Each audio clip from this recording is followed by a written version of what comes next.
Sejumlah barang bukti narkotika dimusnahkan di halaman Mapolrestabes Makassar, Jalan Ahmad Yani, Kecamatan Wajo, Kota Makassar pada Kamis 31 Juli 2025. Barang bukti itu berupa 10 kg sabu, 10.465 butir pil mefedron, sejenis ekstasi, dan 2 kg ganja.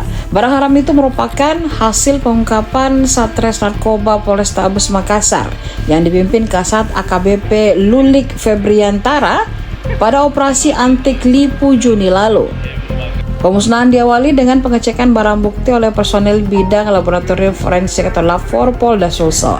Pengecekan itu juga memastikan keaslian barang bukti.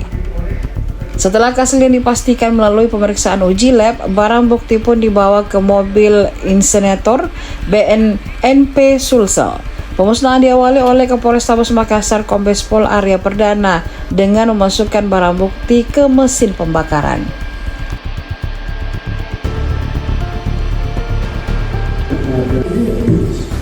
Sama dengan yang kemarin kita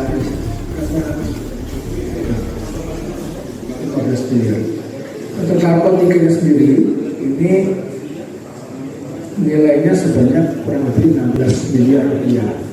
Tapi kalau dihitung dari total pengguna yang bisa kita selamatkan itu sebanyak kurang berapa?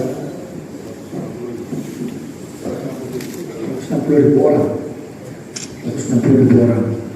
160.000 orang ini kalau kita lakukan rehab, nah itu biayanya cukup besar, sampai kurang lebih 600 miliar. Jadi barang ini kalau sempat beredar dan digunakan, ya itu kan akan memberikan kurang lebih 160.000 orang. Nah, 160.000 orang ini kalau dia direhab itu menghabiskan anggaran negara sebanyak 600 miliar. Sehingga inilah yang penyelamatan yang kita lakukan terhadap warga negara kita dari kasus-kasus narkotika yang terjadi di kita.